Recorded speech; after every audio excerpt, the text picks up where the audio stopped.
Okay, so here's my potential COA for teaching flights how to fall in at PT. And this all kind of hinges on the fact that everybody's there at 0545. They get onto the fields usually around 0650, with the exception of the 50-yard field, which has a little bit less time. But that gives them plenty of time to um, either run through this multiple times or talk about it before PT actually starts at 0600. So here is what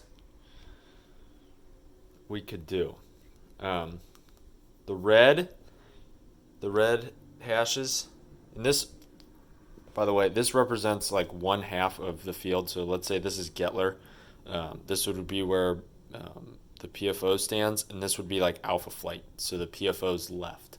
On Sheakley, it would be I think Charlie's on the left side, and then on the 50-yard field, this flight would be Echo. Um, so anyhow, the red would be all the cones, right? That would be where cadets stand. The cones are 10 feet apart, whatever the COVID guidelines are. Um, and those cones are only set up there to give them an indication, sort of like how we have a PT now, an indication of where to stand before we start moving around. Um, and then from there, the flight commander will be over here in line formation. They'll say, flight fall in, open rings, arch, one step. This element will take two steps. The flight commander will move over here, centered on their flight, and they're in line with the PFOA so that they can communicate with them. But the cones would stay where they are. Um, Now, that might look a little weird, but we won't. I'll explain in a moment how this could work. We won't be using the cones for very long, so we could easily pick them up um, and move them around if we were worried about the optics piece of just having like a bunch of weirdly staggered cones. So that is just the flight cone setup. So again, red is where a cone would be. So like they arrive at PT and they immediately go to a cone. Flight commander says fall in, open ranks, arch, one step forward, two steps forward. Um, Again, still maintaining those guidelines. That's and once you're out of the cones, you can do the double arm interval, right up hut, and then right face so that everyone's facing the PFO. And then this would be how I am imagining the fields would be set up.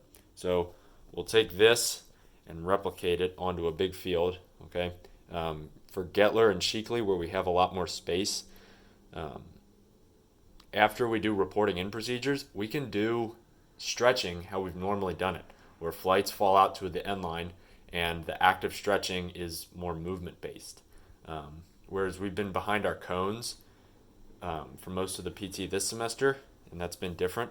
We can go back to normal a little bit, and the PFO can, or the flight commanders can say flight fallout, or fall out to the end lines for dynamic stretching. And then on Gettler and Sheakley, where we have a lot of space, they'll both fall out to the end line that's behind the PFO. On the 50-yard field, where we don't have a lot of space, um, we can send like Echo to the sideline behind the PFO and Foxtrot to the sideline across from the PFO, and then they just both work their way stretching towards the middle. And then we can create kind of a buffer area that like, hey, don't cross, just in case, like, let's say a cadet from Foxtrot is lunging directly at a cadet from Echo.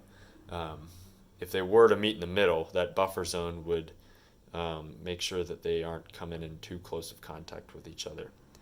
Um, so that's just kind of the idea that I put together today. Um, Let me know if that doesn't make any sense, but otherwise, I think that this could be something that really works. Again, red is where we have cones, and once we fall out to the end lines for dynamic stretching, we can pick those cones up, take them with us, and then set them back up in that same pattern when we're ready to fall out at the end of PT. So if you have any questions on this potential COA, please let me know. Otherwise, this is just idea number one, and we'll see how it works.